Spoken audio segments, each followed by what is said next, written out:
भावना तो आप जैसे बताते हैं नदी किनारे दबा दो सारे भगवान को, तो वो तो बेचारे प्यारे से भगवान है जिसको हम भोग लगाते हैं और सब कुछ करते हैं, खंडित हो गया तो उनको दबाया क्यों जाए? परिवर्तन से बड़ा कोई कुछ नहीं होता। समय के साथ भगवान भी परिवर्तित होते हैं। नहीं, समय के साथ भगवान परिवर्तित होते हैं, पर धर्म और सत्य तो तब भी वैसा था, आज भी वैसा है, आगे भी वैसा रहेगा। बच्चे पहले मुट्ठी बंद करके पैदा होते थे। वेद देखो, संसार की हर चीज बदली जा सकती है।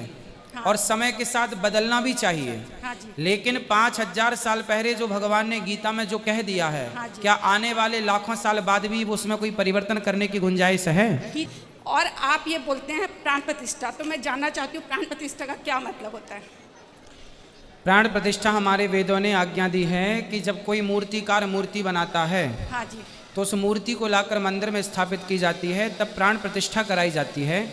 तो माना वो प्राण प्रतिष्ठा का अर्थ ये है कि पत्थर की मूर्ति में, हाँ, वो श्रद्धा, हम सब भक्तों की आस्था, श्रद्धा रूपी प्राण प्रतिष्ठा ऐसे स्थापित हो जाती है कि वो पत्थर की मूर्ति भी भक्तों के लिए बोल पड़ती है जरूरत पड़ने पर। अच्छा, जैसे प्रहलाद जी ने कह दिया कि इस खंबे पर भगवान है, तो प्रहलाद जी के लिए खंबा चीर कर भगवान प्रकट हो गए। मैं एक आर्टिस्ट थी, ये मेरा हाथ बनाने वाले भी भगवान है। मैं डेली गणेश जी की और कृष्ण जी की प्रतिमा बनाई करती थी। हाँ। एक दिन मेरे अंदर खुद ये ज्ञान आया कि मैं बना रही हूँ गणेश जी, लेकिन मुझे कौन बना सकता है?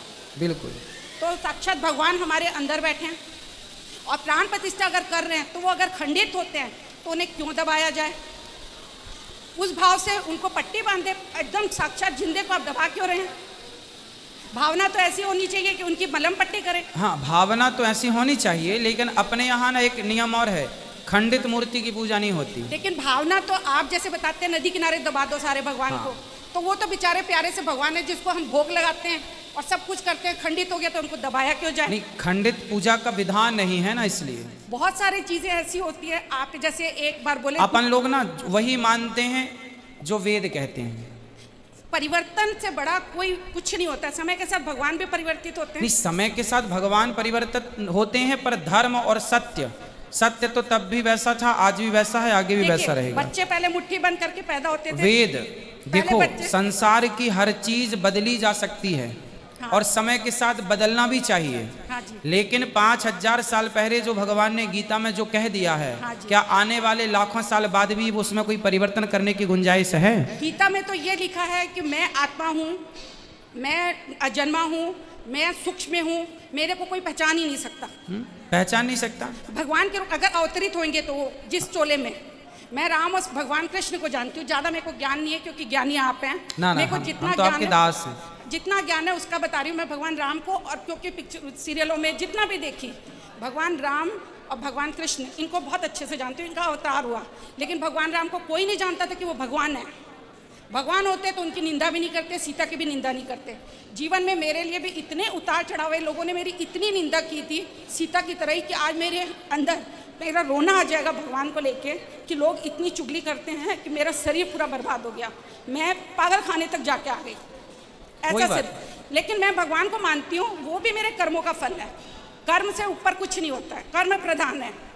तो कर्म अगर प्रधान है तो आप यही ज्ञान सबको बांटे, कर्म निष्काम कर्म करें। फेरी लगाने की जो आप बताते हैं, एक बार आपने एक बच्चे को बोला कि दूध डालना 5 रुपए का, उसका कैलकुलेशन एक बच्चे ने बताया इतने लाख का। मैं सच कह रही हूँ, मैं बहुत पहले वृंदावन आई थी, यहाँ बाकी बिहारी के, मेरे को नाम थोड़ा याद नहीं रहता है, उसमें बाल्टी भर भर के दूध डाल रहे थे। बाल्टी भर भर के दूध डाल रहे थे और तो पैरों में दूध आ रहा था। नहीं, तो बाल्टी भर के दूध कोई भगवान पे डाल रहा है, इसमें बुराई क्या है? बुराई ये है कि उस दूध को यूटिलाइज करो। भगवान कहीं नहीं कहते हैं मुझे फूल चढ़ाओ, भगवान कहीं नहीं कहते हैं मुझे दूध चढ़ाओ। वो तो सिर्फ प्रेम के भूखे हैं। विचार अच्छे रखो, कर्म अच्छे करो। तो जो दूध चढ़ा रहे हैं, क्या उनके अंदर प्रेम नहीं है? विचार मांग रहती है, लोगों की मांग रहती है। देखो, आपकी जो बातें हैं उन्हें और क्लियर मैं कर दूं। हाँ।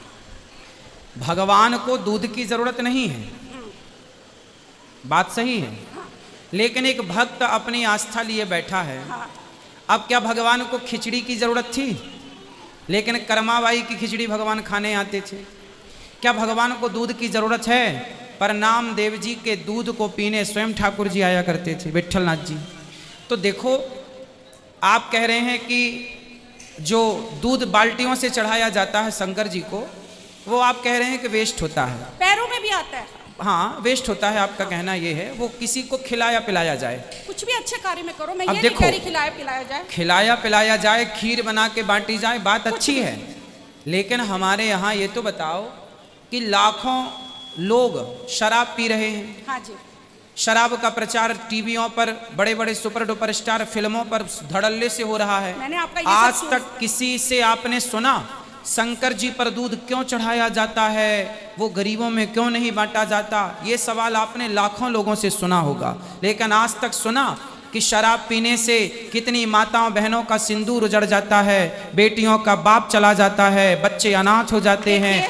वो पैसा सारा लाओ और वो पैसा आप अपने गरीबों में बांटो, जरूरतमंदों को दो। मैं मेरी सेवादार के साथ आई हूँ। मैं आपकी बात पर आता हूँ। ये मैं सुना है आपका। तो शराब जो है वो शराब ज्यादा खतरनाक है। दूध तो देखो, किसी किसी मंदिर में भगवान का अभिषेक होता है बाल्टियों के दूध से, वरना जो सावन के महीने में हम लोग आप लोग मंदिर जाकर चढ़ाते हैं वो 5 रुपए का ही दूध होता है, 10 रुपए का। शराब का एक बोतल शराब कितने की आती होगी?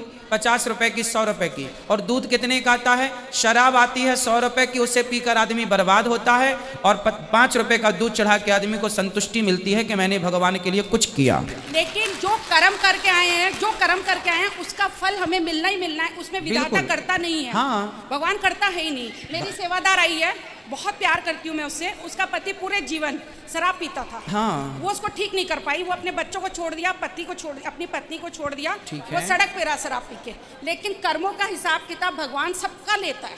कुछ कर्म ऐसे करके आए होते हैं जिसका भुगतान हमें भरना पड़ता है। हाँ, तो इसमें आपका प्रश्न क्या है? कर्मों पर क्या सवाल? मेरा कहना है भगवान करता ही नहीं है, तो हमें ये सब क्यों मांग रहती है? ये करने से ये हो जाएगा, ये करने से ये हो जाएगा।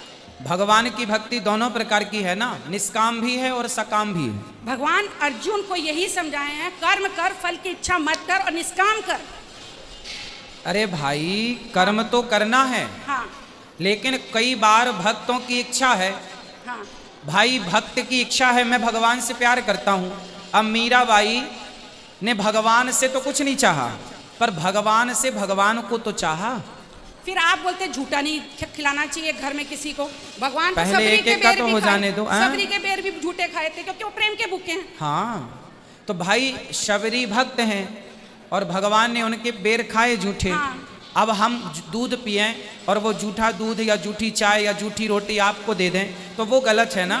हम इंसानों की बात कर रहे थे कि इंसानों को आप झूठा ना खिलाएं, झूठा ना खाएं। वो भगवान है, इंसानों से भगवान की तुलना। हमारे बीच में कौन भगवान है हमें नहीं पता। अच्छा, भगवान का कुछ भी नहीं पता कि कौन भगवान बनके कौन अवतार हो जाएगा किस समय में। तो आप चाहते हैं कि आप झूठा खाएं तो नहीं, खाओ। नहीं, मैं झूठा खाने के लिए है? नहीं बोल रही हूँ। भगवान प्रेम के भूखे हैं। अब आप बोलते हैं ये जो सदना कसाई था, हाँ, ये मांस काटता रहता था। हाँ। और उसको भी भगवान प्रतिष्ठित हुए, हाँ, मिले। बिल्कुल। तो भगवान तो सब जगह प्रेम के भूखे हैं। तो क्या चाहते हैं आप कि आप भी मांस का व्यापार करें?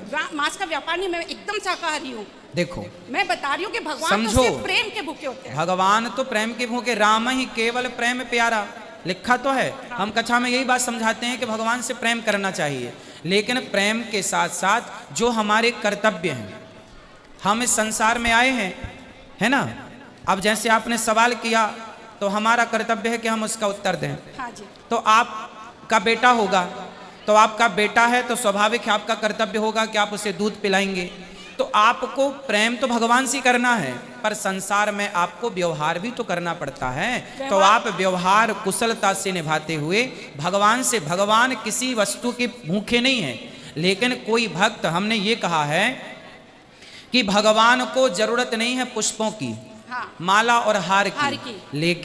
लेकिन यदि भगवान को कोई प्रेम से देता है तो उसमें प्रेम से देने वाले भक्त की और भगवान की मर्जी है। हम नहीं कह सकते कि इसका प्रेम है या नहीं है। भगवान की डिमांड तो नहीं है। शबरी से, सुनो, क्या शबरी से राम ने बेर मांगे थे?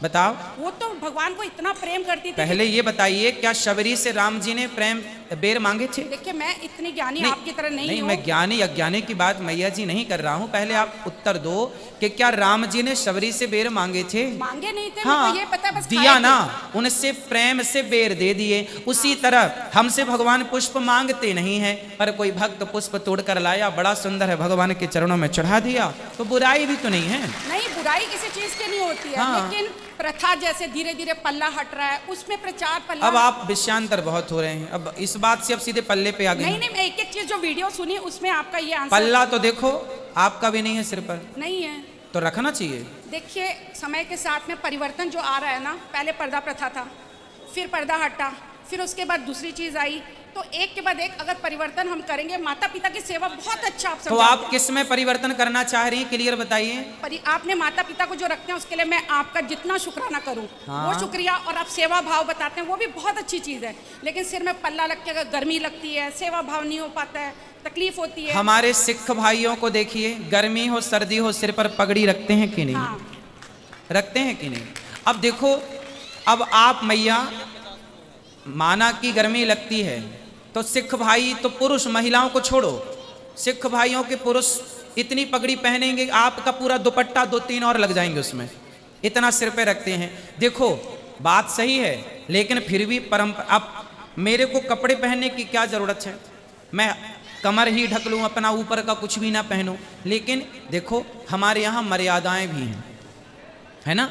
यदि मर्यादा के लिए कहा गया है कि स्त्री को सिर पर कपड़ा थोड़ा, हम ये नहीं कहते कि लंबा घूंघट करो, लेकिन फिर भी जो मर्यादा हमने सुनी है अपने बाप दादों से, अब वो सही है या गलत है मैं नहीं कहता, लेकिन मैंने ये सुना है कि सिर पर कपड़ा होना आवश्यक है। अब आप रखो, अब आपसे कौन कह रहा कि नहीं रखो? रखो, आपने नहीं रखा, किसी को प्रॉब्लम नहीं है। देखिए मैं निराकार को मानती हूँ, कण कण में भगवान मानती हूँ। हाँ? कण कण में अच्छा है, कण कण में आपका भाव अच्छा है। कण कण में पहचान सके तो पहचान, कण कण में है भगवान। ये धरती बिना, सबको भगवान में मानो, सबको भगवान जानो, बैठे हैं हाँ, पर सिर पे पल्ला नहीं रखेंगे। क्यों?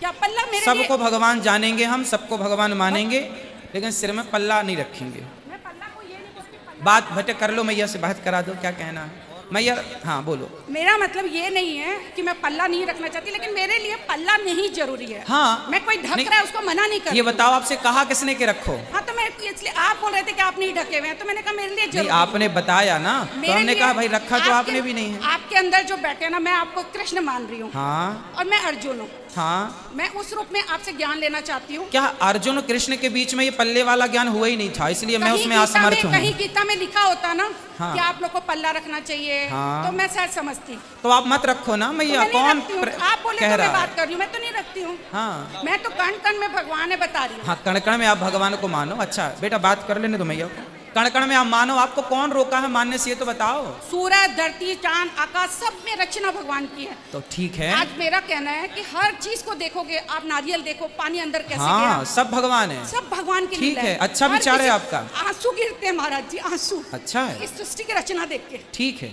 इतनी सुंदर। ये बताओ हम क्या सेवा करें आपकी? आपकी सेवा में बस आप मेरे को आशीर्वाद दीजिए। हम आपको आशीर्वाद नहीं, आप हमें दो कि हमें भी सद्बुद्धि आए।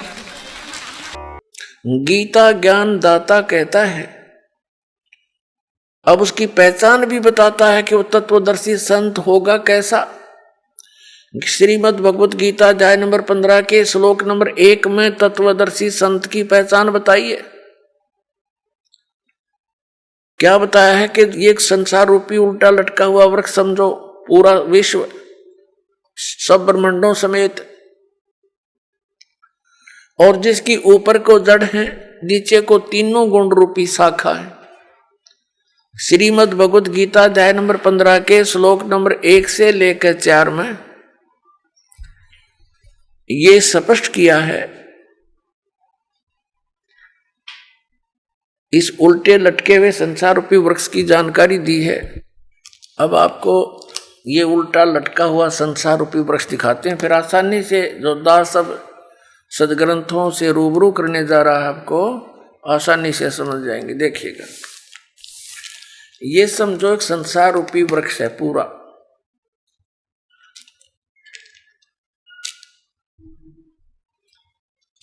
ऊर्ध्व मूलम अधः शाखम। देखिए श्रीमद् भगवत गीता अध्याय नंबर 15 का ये पंचदशो अध्याय यानी 15वां अध्याय है। 15वां अध्याय है, ये इसका प्रथम श्लोक है।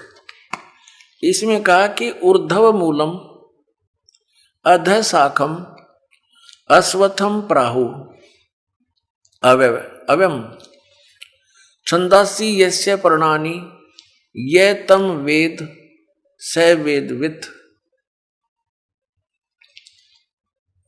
ऊर्ध्व मूलम इसका अर्थ है कि ऊपर को जड़ और नीचे को शाखा। अधः माने नीचे होता है, ये भ्रमित है, इन्होंने गलत कर दिया। अधः माने ब्रह्मा रूप मुख्य शाखा वाले, नहीं।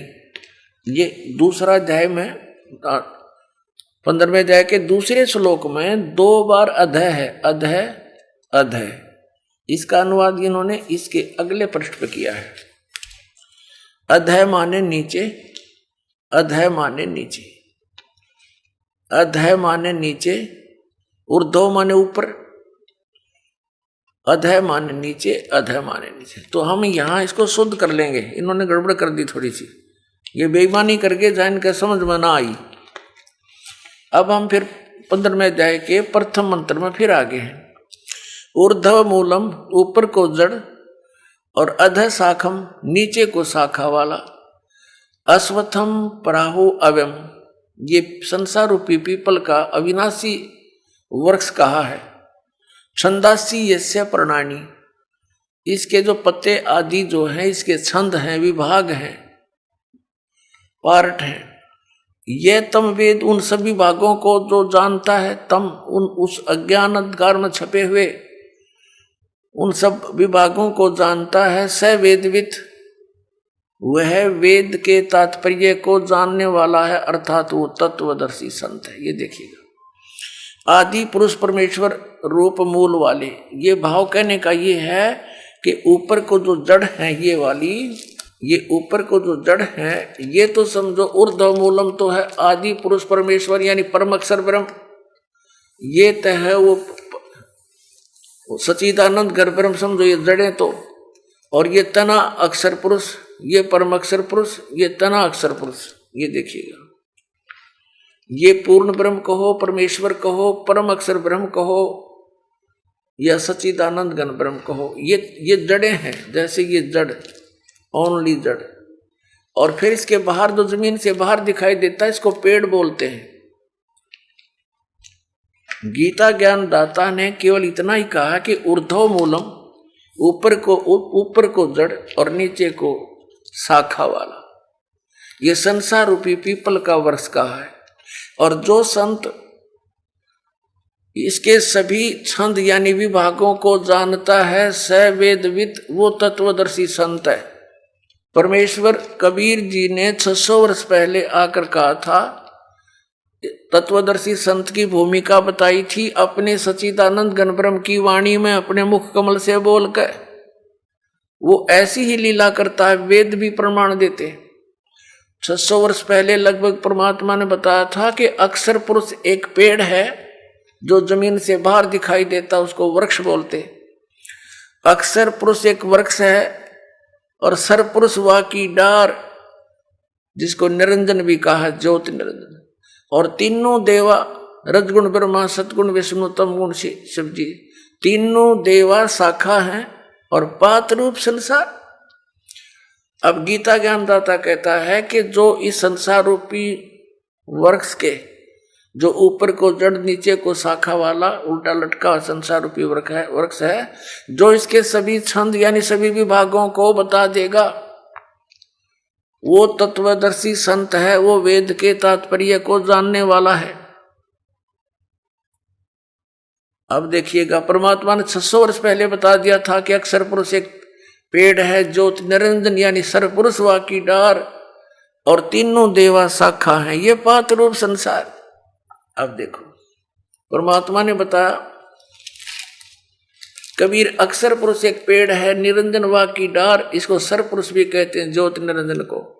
और तीनों देवा रजगुण ब्रह्मा सतगुण विष्णु तमगुण शिव जी रूपी शाखा है, ये पात रूप संसार।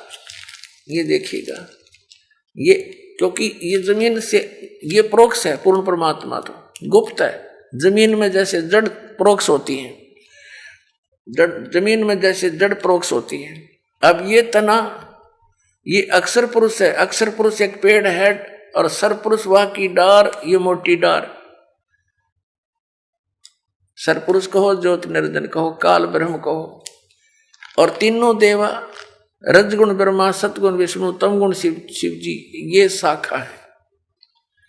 और पातरूप संसार तो सच्चिदानंद घन ब्रह्म की वाणी में ये कंप्लीट ज्ञान लिखा हुआ है। गीता जी के अध्याय नंबर 4 के श्लोक नंबर 32 का ये निष्कर्ष है कि उस सच्चिदानंद घन ब्रह्म की वाणी में सब साधना यानी धार्मिक अनुष्ठानों की जानकारी बहुत विस्तार के साथ और यथार्थता से दे रखी है। उससे पूछो। और तत्वदर्शी संत की पहचान बता दी कि वो तत्वदर्शी संत बताएंगे तो कैसा होगा, वो जो संसार रूपी वृक्ष के सभी विभागों को बता देगा। स वेदवित, वह वेद के तात्पर्य को जानने वाला है, अर्थात वो तत्वदर्शी संत है। देखना, अब हम पढ़ रहे हैं, इन्हीं की वाणी पढ़ेंगे। आदि पुरुष परमेश्वर मूल वाले, अधः शाखम, नीचे को शाखा, ये गलत अनुवाद किया है, बेईमानी कर रखी है। और संसार रूपी पीपल के वृक्ष को अविनाशी कहते हैं। वेद जिसके पत्ते कहे गए, संतों का अर्थ वेद कर दिया। और उस संसार रूप वृक्ष को जो पुरुष मूल सहित जड़ से लेकर और पत्तों तक, ये समझो, मूल सहित तत्व से जानता है, स वेदवित, स वेदवित, वह वेद के तात्पर्य को जानने वाला है। वो तत्वदर्शी संत है, वो वास्तव में ज्ञानी तत्वदर्शी संत। अब इसको थोड़ा सा और आगे पढ़ेंगे। जैसे इस पुस्तक में आगे देखिए, अध्याय नंबर 15 के श्लोक नंबर, अब एक हमने पढ़ लिया, दूसरा देखो। इसमें लिखा है कि उस संसार रूपी वृक्ष की तीनों गुण रूप ये शाखाएं हैं। विषय पर वाला ये शाखाएं हैं, बस इतना ही लिखना था। नीचे और ऊपर फैली हुई, सर्वत्र नहीं, क्योंकि पृथ्वी लोक पर यह ज्ञान बोला जा रहा था। और श्री ब्रह्मा, श्री विष्णु, श्री रजगुण ब्रह्मा, श्री सतगुण विष्णु, श्री तमगुण शिव जी की जो पहुंच है, रीच है, उनकी जो पहुंच है, जो उनका प्रभुता है उनकी, वो केवल इन 3 लोकों पर है। पृथ्वी लोक, नीचे पाताल लोक और ऊपर स्वर्ग लोक। इन 3 लोकों पर इनकी प्रभुता है, यहाँ तक इनकी पहुंच है।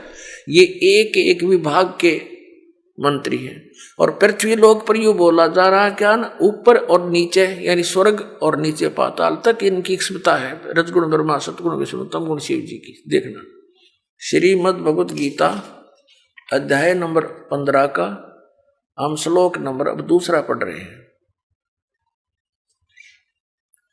उस संसार वृक्ष की तीनों गुण रूप शाखा, ये है अधः च ऊर्ध्वम प्रसरता तस्य शाखा गुण प्रवर्धा।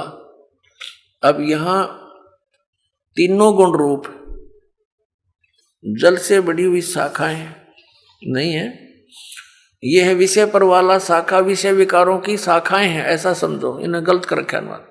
नीचे और ऊपर, सर्वत्र नहीं, नीचे और ऊपर फैली हुई है। और मनुष्य लोक में, यहाँ पृथ्वी लोक पर कर्मों के अनुसार बांधने वाली, यानी कर्मों के आधार पर ये हमें सुनियोजित रखने वाली भी मुख्य कारण है। मूलानी माने जड़ हैं, ये मुख्य कारण है। नीचे और ऊपर, सभी लोकों में नहीं, केवल नीचे ऊपर फैली हुई। यहाँ एक शब्द है तीनों गुण रूप शाखा। अब रजगुण ब्रह्मा है, सतगुण विष्णु, तमगुण शिव जी, ये कंसेप्ट क्लियर करना पड़ेगा।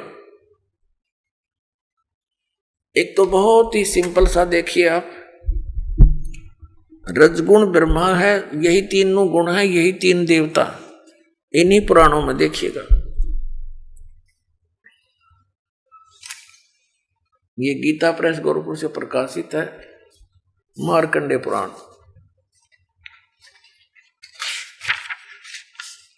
ये वही मार्कंडे पुराण है, सचित्र मोटा टाइप।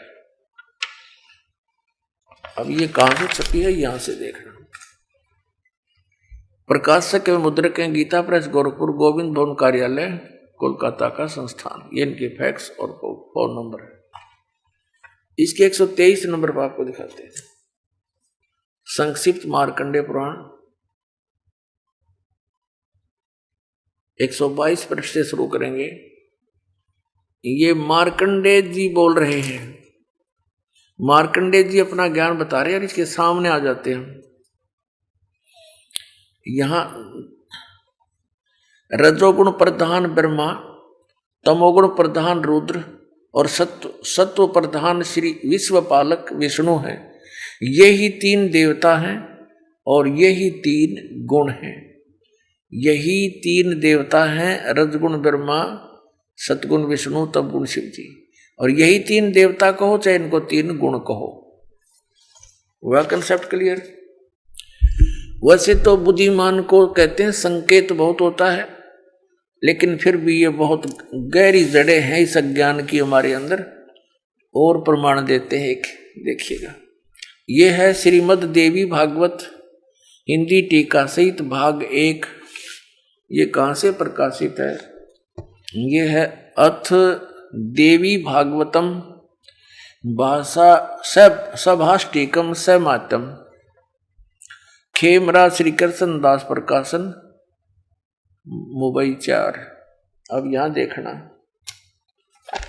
इसमें संस्कृत भी साथ है, बहुत कमाल है। ये है अथ श्रीमद् देवी भागवते भाषा टीका युक्ते तृतीय स्कंद प्रारंभते।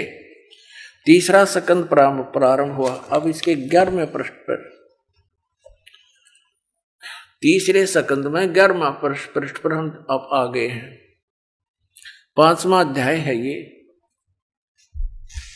5वें अध्याय का 8वां श्लोक है। 7वां समाप्त हुआ, 8वां पढ़ेंगे। भगवान शंकर कह रहे हैं, हे माता, यदि हमारे ऊपर सदा आप दया युक्त हो तो हमको तमोगुण में किस प्रकार प्रदान किया है?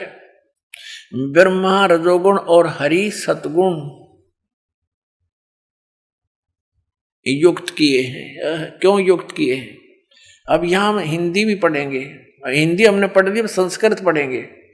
ये 7वां श्लोक समाप्त हुआ, 8वां प्रारंभ हुआ। यदि दया धर्मना न सदाम्बिके कथम अहम, किस प्रकार मैं विहित से बना दिया, उत्पन्न कर दिया तमोगुण। और कमल जय, कमल से उत्पन्न होने वाले ब्रह्मा को रजोगुण संभव है, उसको रजोगुण बना दिया। सुविता के मुंह सतोगुण हरि, और विष्णु जी को आपने सतोगुण क्यों बना दिया, युक्त क्यों कर दिया? इति सिद्धम रजगुण ब्रह्मा सतगुण विष्णु तमगुण शिव जी। अब हम आते हैं उस पवित्र सदग्रंथ अपनी श्रीमद् भगवद गीता के, और श्लोक नंबर 2 पर देख। 15वें अध्याय का 2, अध्याय नंबर 15 का मंत्र नंबर 1 तो हमने पढ़ लिया कि ऊपर को जड़ नीचे को शाखा वाला ये संसार रूपी पीपल का विनाशी वृक्ष कहा गया है। और छंदासी यस्य प्रणानी, उसके सभी भाग पत्ते आदि भाग हैं। यह तम वेद, जो उसको जानता है स वेदविद। ये हमने सारा पढ़ लिया। आदि पुरुष परमेश्वर तो समझो उसकी जड़ है परम अक्षर ब्रह्म, और अधः माने नीचे है, ये गलत अनुवाद है इनका। अब ये संसार रूपी पीपल के वृक्ष को विनाशी कहते हैं, वेद जिसके पत्ते कहे हैं। और जो इसको जानता है जड़ से लेकर नीचे तक स वेदविद, वो तत्वदर्शी संत है, वेद के तात्पर्य जानने वाला। अब दूसरे में कहा कि उस संसार वृक्ष की 3 गुण रूप रजगुण ब्रह्मा सतगुण विष्णु तमगुण शिव जी, ये विषय वासना रूपी शाखाएं समझो, और ये नीचे और ऊपर फैली हुई है, सर्वत्र नहीं। ये मनुष्य लोक में कर्मानुसार भी यही हमें सुनियोजित रखते हैं, जैसा जिसका कर्म है वैसा ही देते रहते हैं। ये यहाँ पर हमें बांधे रखते हैं, बांधने वाले हैं, और नीचे और ऊपर फैली हुई सभी लोगों में नहीं।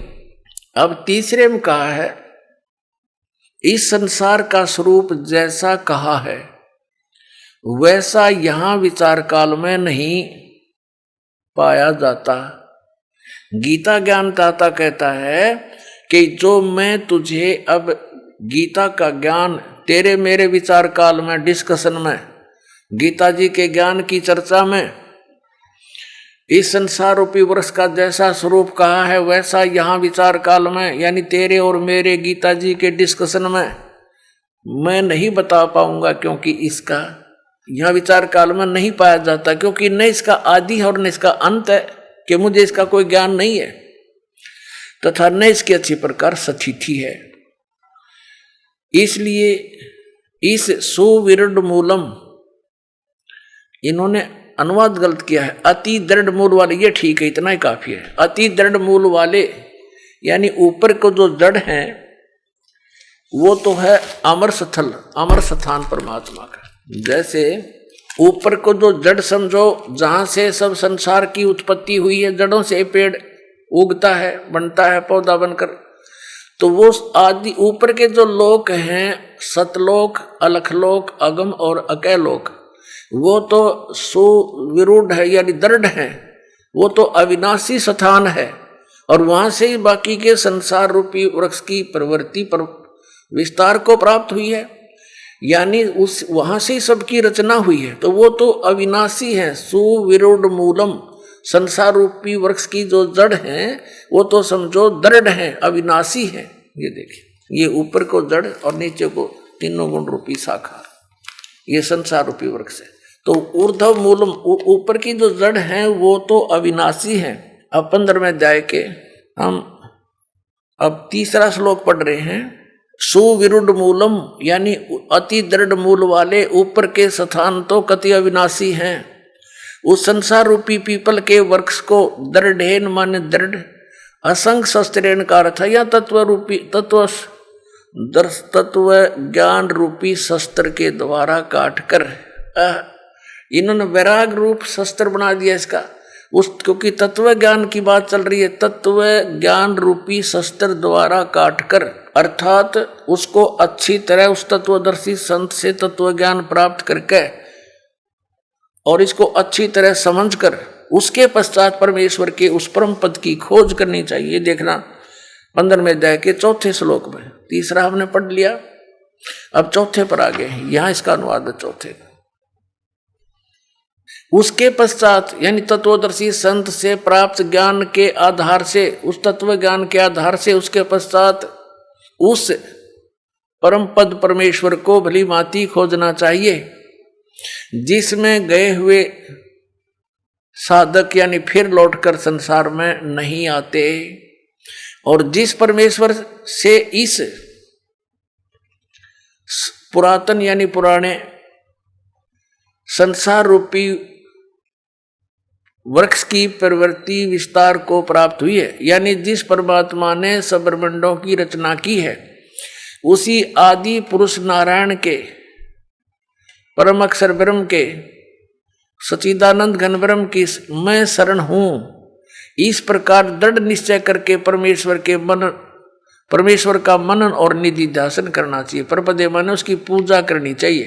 अब श्रीमद् भगवत गीता जी अध्याय नंबर 15 के श्लोक नंबर 1 से 4 में ये स्पष्ट हो गया। एक तत्वदर्शी संत कौन होगा जो ये विभाग बता देगा संसार रूपी वृक्ष की कौन कौन से पार्ट हैं, और फिर बताया उसके पश्चात परमेश्वर के उस परम पद की खोज करनी चाहिए, जहां जाने के बाद साधक फिर लौटकर कभी संसार में नहीं आते। उनका जन्म और मृत्यु का दीर्घ रोग नाश हो जाता है।